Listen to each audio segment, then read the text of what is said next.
Hello, and welcome to another episode of The End of the Search. This one I call it Guilt, Sensations, Feelings, Oh My. It's a reference from the movie The Wither of Oz. Anyhow, there's a question somebody asked me in Spanish, and the question is, Nick, how are you? I was watching a video and this came to mind regarding the topic of guilt. I've been researching it, and it is not even a primary emotion. It's more like a response to a moral judgment. Crazy, isn't it? But it seems to be attached to the character. So, if this is the case, understanding has to come first, and the guilt just falls away. It inevitably disappears. Because otherwise, you find yourself fighting with that emotion because you don't want to feel it. And on top of that, you hear that it feeds the ego. So it's like a dog chasing its tail. The experience of feeling joy arises, it is felt.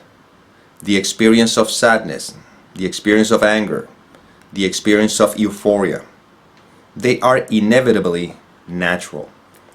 But when you feel this other emotion that is quote-unquote manufactured, that even seems to produce restrictions through the very contradiction, you return to this moment, you breathe, you simply are.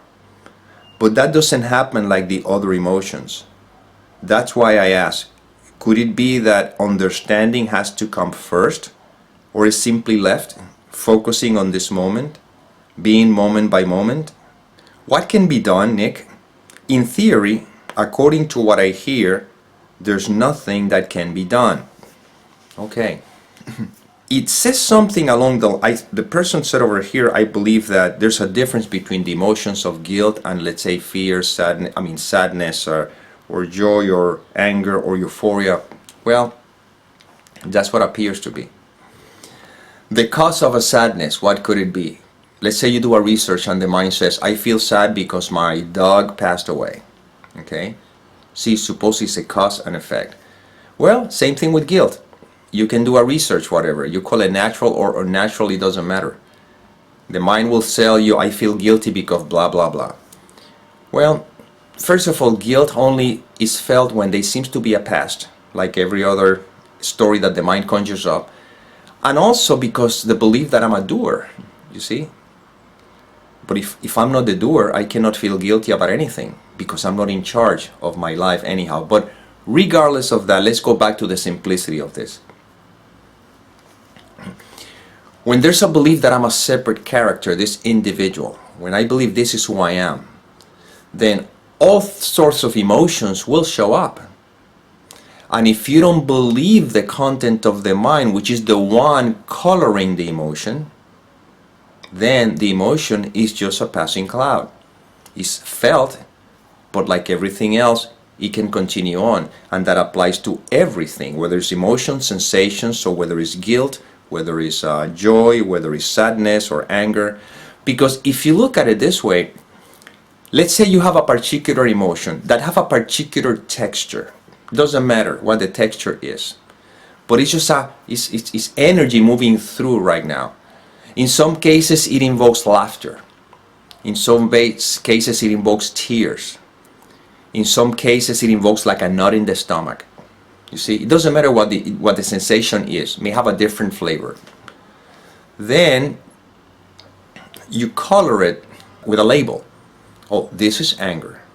Oh, this is sadness. Oh, this is guilt.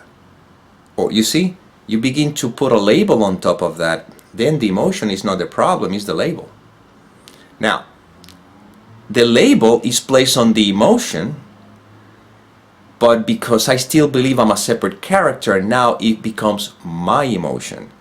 And I have something to do with me. And of course, the mind is going to make a whole story around all this stuff. Maybe some people may do a research to find out why I feel guilty. Oh, we found out this is the reason why you feel guilty. So if we deal with that, because in case of suffering, for example, yeah, of course, we can find out, okay, first of all, what is the cause of the suffering?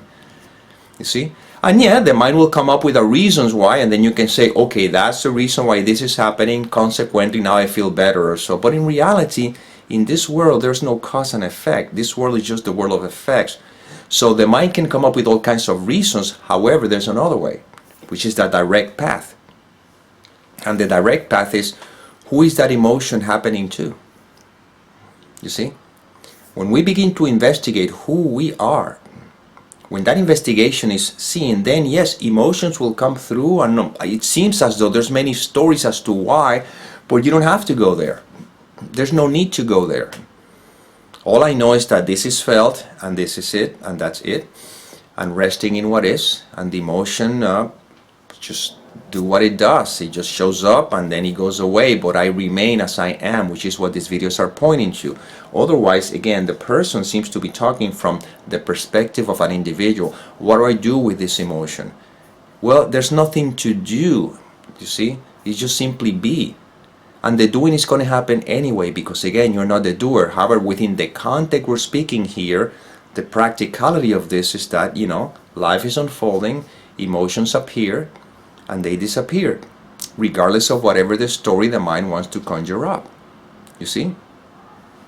Right now, if you don't believe the content of the mind, even if you may have an experience of an emotion, there's no suffering, there's no story, there's just what is.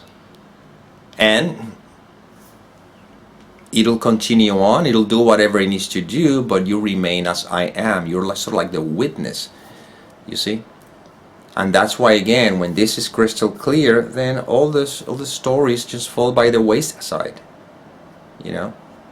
I can tell you stories about emotions, for example, that show up, and I'll give you an example. I was in Amsterdam, and there's this museum of Anne Frank. I think the book is called The Diary of Anne Frank. This is a little girl who was from Jewish descent, and the family was hidden in this particular place where they have the museum now.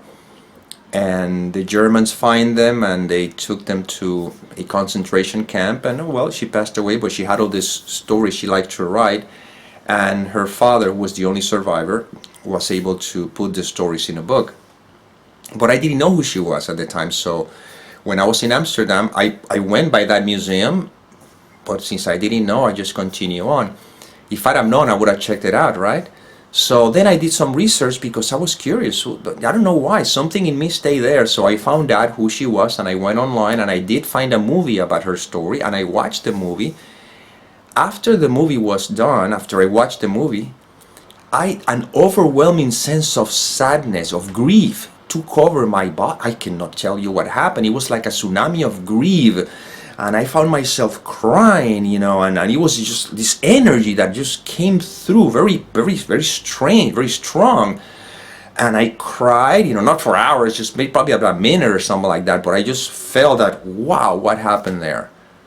Well, I could have said the cause of that was because of the whole story. No, it's just what happened, and then after the tsunami went by, it just continue on and life goes on, you see?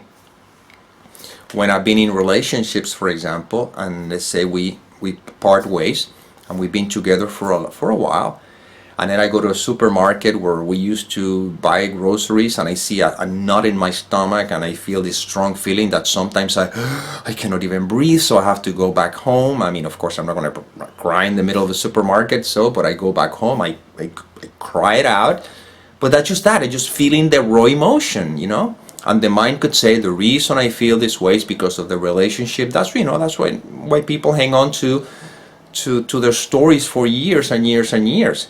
You see? Because they're holding on to their sense of identity. So again, I feel the emotion, and like everything, so life will continue on. There'll be all sorts of different emotions and sensations and feelings or so. But who are they for? To whom they belong to? Who am I? Do you see? So we always stay in the same. It's the same. So whether it's guilt, whether it's sadness, whether it's whatever, you just simply, the emotion is felt, or the feeling, or the sensation, you know, and the mind is always going to try to do a research as to why this is happening. And again, Maybe in some cases they may seem to be appropriate, but for the most part, in the end, whether I find the cause or not that seems to bring some relief, I still believing I'm this separate entity. And as long as I believe I'm this separate entity, this emotion will pass away. Don't worry, the next one is ready to jump right in. You see? So once again, what are you? Who are you? This is all that we're talking about here. When that is clear and established, life is going to continue on. You still do whatever you're supposed to do. You're still going to feel emotions, sensations, and then when those sensations are seen and not fed through any kind of story, they have room to continue. And then you remain as the space in which everything seems to appear and disappear, and that is the peace that surpasses all understanding, because it's not attached to any story. So whether it's a guilty story, a sad story, a joyous story or so, it doesn't matter, it makes no difference. You can paint anything on a canvas, the canvas is not affected by whatever you placed on it. You know, the movie screen is not affected whether the movie is a drama, action, comedy, a romantic comedy, documentary, it doesn't matter. Well, you are that. See, this is what we're pointing to, and it's not affected at all by any stories that the mind can conjure up, any sensation that may seem to appear in it, you see. So when you remain as that, then, well, life goes on, but you remain as you are. And well, this is the inspiration that came through. I hope it served. And as always, may peace permeate the mind so that love can be extended.